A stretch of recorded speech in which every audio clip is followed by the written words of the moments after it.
sleeping, your babies grew, the stars shined and the shadows moved. Time flew, the phone rang, there was a silence when the kitchen sang its songs competed like kids for space. ¿Qué es el indie? ¿Qué es esa música que se hizo muy popular a eso del cambio de milenio? ¿Qué es eso que mucha gente dice que es independiente, que es hazlo tú mismo? Esa corriente que viene desde los 80, sobre todo con el punk, con el garage, con el rock universitario. Partimos con Elvis Perkins, el disco que está en mis manos, disco de 2006. ¿Por qué? Porque básicamente es una historia de una persona que es el hijo de Anthony Perkins, el actor de Psicosis, uno de los primeros actores en asumir su homosexualidad, de los primeros que murió también de SIDA. Su esposa, la madre de Elvis, el creador de este disco, iba en el vuelo del 11 de septiembre. ¿Qué ocurre con esto? Elvis Perkins le da una depresión, es hijo de dos celebridades, dos actores, y básicamente pone de moda el folk en una parte de Nueva York. Cuando tocaba en bares, bueno, pasa esta tragedia, su historia es portada de muchas revistas y eso lleva a que todos hablemos de que un estilo que en Estados Unidos era independiente ahora sonaba en todos lados. ¿Qué es el indie? Bueno, acá por lo menos en mi libro, el indie pop lo toma Ricardo, aquí este libro que tenemos acá, porque queremos hablar aquí, porque básicamente de qué trata, es que es independiente, o mejor hablemos, Ricardo, de qué son las buenas melodías. Académico, de periodista, usted lo ve muchas veces en las notas de Magazine. Bueno, Ricardo, ¿cómo estás? Hola, ¿qué tal? Gracias por entrevistarme. Primero, Ricardo Martínez, decirlo, en la portada del libro es una declaración de principios. Hay ya solamente, es la pura portada, mira, aquí tengo en mis manos lo que me recordó esa época, la famosa Rock Deluxe, que es una revista española que llegaba a Chile 6 meses después de que salía en España, eran las que sobraban. Ahí está el hombre, gran compositor, pero acá está la gracia. Usted tenía acá, a este lado, un montón de bandas. Cuando internet no funcionaba mucho, tú copiabas la buscabas en internet y descubrías música nueva. ¿Qué es lo que pasa con tu libro? Es lo mismo, hay desde Magnetic Fields a un sinfín de bandas que solamente ya aquí hay tarea. Para la gente que no conoce el estilo, te quería preguntar, ¿qué es el indie pop? Y básicamente, ¿por qué se le dice indie? Algo que hablábamos, son bandas que llenan acá el Movistar Arena, ya por lo menos convocar en un país de 17 millones de personas, 16.000 personas en un teatro, en una arena, ya no es independiente, claramente es mainstream, ¿o no? Lo que pasa es que el indie pop es la mezcla, es un oxímoron, que son estas palabras que significan una cosa y la contraria, o combinaciones de palabras, como guerra al Pacífico, que guerra y Pacífico no irían juntas. Y el indie se supone que es, una de las definiciones, es que es la música que se hace fuera de la industria de las grandes corporaciones, que son básicamente 4, a eso se le llaman las Big Four. Mientras que pop es una música popular y que tiene una vocación de ser popular y tiene una tradición de cómo se estructura, cuáles son sus características musicales, etcétera. Entonces indie pop es como una contradicción. Ahora, el indie pop dentro de los géneros del indie probablemente es el más desconocido, incluso para gente que cultiva el indie. ¿Por qué es el más desconocido? Porque tiene ciertas características que lo hacen muy poco reconocible, fundamentalmente porque las bandas habitualmente sacan un single, o sea, un disco de una sola canción o de 3, un EP, y después se desbandan, entonces es muy difícil seguirles el rastro. Esa es una primera idea. Ahora, en Chile, la industria musical prácticamente desapareció desde el año 2005, o sea, 1995, y desde esa época hasta el 2005, la música independiente tomó el relevo, y ese relevo lo tomó y se fortaleció, sobre todo en los 2010, hacia el 2018, por ejemplo, más del 80% de la música que se hacía en Chile era independiente. Por lo tanto, si uno quería escuchar música, tenía que escuchar a estas bandas que por naturaleza es independiente y dentro de las cuales había algunas de indie pop. Ricardo. Por lo tanto, si lo independiente es lo contrario a lo mainstream, que es la definición que se supone que tiene la música industrial, la música hecha por la industria, en Chile en realidad lo independiente sí es mainstream porque es prácticamente la única música que se escucha. Y eso, claro, empezó a cambiar con el trap, por ejemplo, con el reggaetón.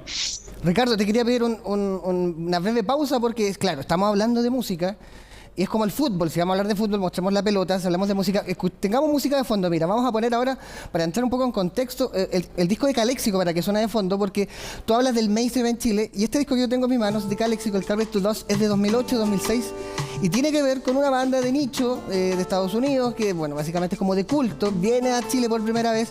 Se van a dar una vuelta por Valparaíso, se les presentan y se quedan tan enamorados. Mira, escuchamos esta canción para que les diga el título.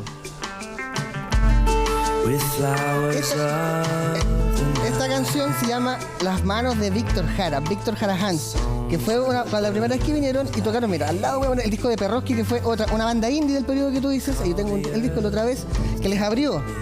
¿Por qué quiero hablar de esto? Porque claro, en Chile tú dices el indie es mainstream, estamos hablando que Denver vuelve ahora, y es una locura, una banda que quizás no sonaba tanto en las radios, quizás en los medios tradicionales sonó haciendo la banda sonora de una serie de Daniel Zamudio, pero en su despedida 6.000, 7.000 personas, ahora vemos como básicamente 3.000 personas, bandas nuevas en el Copolicán. Ya pasamos de los medios Movistar de Jepe de hace un par de años, ahora Anita Tijoux, Movistar entero, 17.000 personas. Es lo que tú dices, tu libro recorre esta historia y básicamente yo vuelvo a lo que más me gusta de tu libro, que es como una tarea, es como quieres abrir tu mente, quieres conocer algo nuevo en este periodo, tú vas poniendo referencias, discos donde, mira, voy a cambiar, tenemos este disco que es bastante importante para la cultura chilena porque somos bien grunge, y está Mark Lanegan con Isabel Campbell, que es era una persona que venía de Bell Sebastian, y este disco se grabó, pasó muy desapercibido y tú lo recoges y es una de las joyas que tú dentro de las todas que básicamente vas contando. Te quiero preguntar tu historia personal, ¿qué te llevó a hacer este libro? ¿Y qué te llevó primero a hacer un libro cuando la gente está dejando de leer, desde mi prejuicio, y hablar sobre música cuando la gente cada vez está menos abierta a buscar, prefiere que la lista le llegue sola desde la aplicación de música? ¿Qué te lleva a dar esta pelea? En realidad, como saben, y esto ha sido múltiples entrevistas que me han hecho ustedes también, yo escribí un libro que se llama Clásico AM, que trata sobre la balada romántica latinoamericana, la música que se escucha en las radios de la cocina entre el año 65 y el 85, y en realidad esa música es la música más popular que ha habido dentro de Latinoamérica, o sea, vendía decenas de millones de discos. Y en realidad mis dos estilos favoritos son el estilo la balada romántica y el indie pop. Son las dos cosas que más escucho. De hecho, hoy día estoy escuchando más indie pop que balada romántica porque quedé medio saturado de toda la que tuve que escuchar para escribir el primer libro. Ahora, ¿de qué forma yo llego? Probablemente de la misma forma que llegó mucha gente. Cuando Bell Sebastian aparece en la película Alta Fidelidad, me encantó, y en esa época uno podía descargar música desde internet. Había algunos servicios como Audio Galaxy y de a poquito fue armando la discografía completa. En esa época uno no podía bajar un disco completo o no estaban los streamings, y busqué qué cosas se parecían a Bell Sebastian y en la Wikipedia encontré el término indie pop, y entonces empecé a bajar discos, ciertos compilados que eran como clásicos selectos, y me encantó el estilo, y entonces empecé a coleccionar esta música. Pero en esa época se coleccionaba la música básicamente en MP3, que eso es lo que hizo la gente que de la generación chilena, lo que se llama la generación MySpace, que es la generación de mediados de los años 2000, de la primera. Claro, la generación MySpace, sí. Ricardo, era los tiempos donde la gente se atrevía a hacer música, aunque sonara mal, en vez de hacer podcast, de 2006.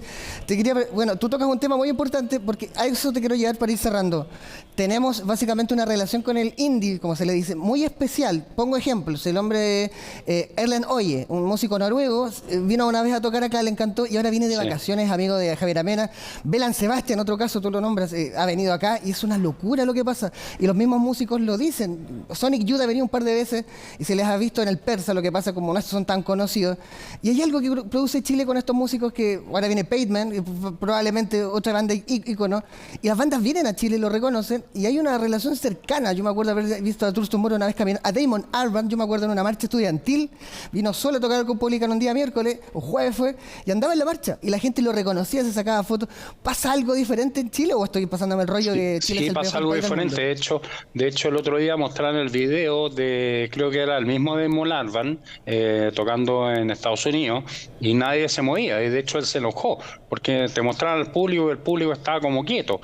Los públicos anglosajones o europeos son muy tranquilos, son unos públicos que en realidad no dan todo en la cancha, en cambio el público chileno es muy enfervorizado. No estoy diciendo que el público chileno sea el único enfervorizado, porque uno ahí cae como la cosa de la anda que dice, nos encanta tocar acá o cosas de ese estilo, pero en realidad pasa que es un público que es muy cercano, es un público que se compromete, es un público que habitualmente conoce las canciones, incluso de estas bandas que son más extrañas, y entonces tiene muchos seguidores ciertas bandas y se convierten en eso. Quiero dar un último dato, que una de las bandas más importantes del indie pop, que se llama Heavenly, se volvió a armar hace un par de meses, tocaron en España y vienen ahora a final de año a Chile, y eso va a ser una locura porque en realidad es la banda canónica del indie pop y está reformada recién, hace hace unos pocos meses. Hay un montón de cosas, de hecho, pequeños datos. Cuando vino Damien Rice, que se hizo famoso por la película Closer, tocó en el Teatro de la Chile, yo me acuerdo, fue tanta la locura, porque el espacio era pequeño, que el tipo después se quedó como bebiendo adentro y salió a tocar a la calle, a Plaza Baquedano.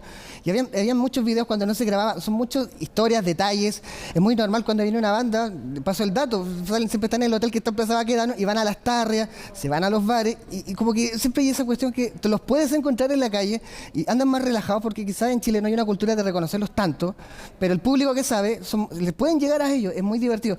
Básicamente, ¿dónde pueden encontrar tu libro? Es muy entretenido. ¿Y para quién es? ¿Es para alguien que quiere aprender de música o alguien que quiere recordar una parte de su historia, su nostalgia? Es para los dos tipos de lectores, lectoras, porque en realidad tiene cosas bien específicas y especializadas, eso es gran parte del libro, pero también tiene como vivencias personales, o sea, una vida que está vinculada a la música en términos de las cosas que yo he hecho, de mis experiencias personales, de vivencias, etcétera. Y por lo tanto la gente se puede identificar con eso. Y otra cosa que es muy importante es que trae un código QR donde se pueden ver todas las canciones de Spotify y otros códigos QR para cosas que son más raras, de repente canciones que no están en Spotify y se buscan en YouTube. Por lo tanto, una persona, en la medida en que lee el libro, puede ir escuchando las canciones. Algunas personas me han dicho que se han demorado mucho en leerlo. ¿Por qué pasa eso? ¿Dónde se puede buscar? Se puede buscar en la librería que leo, en varias de las librerías que leo, también en algunas librerías del barrio Italia, también en algunas librerías de Providencia, fundamentalmente eso. Eso, lo que tocaste, el último punto para despedirte, muchas gracias. Es importante los datos, tu historia personal, porque esto es una historia, es arte, no son algoritmos, no son números, y básicamente le humanizas algo que va a llamar a que la gente se interese por esto. Así que muchas gracias por la entrevista, Ricardo. Gracias a ti, gracias a ustedes. Bueno, y con el libro en la mano, los invitamos a que sigan en las pantallas de CNN Chile.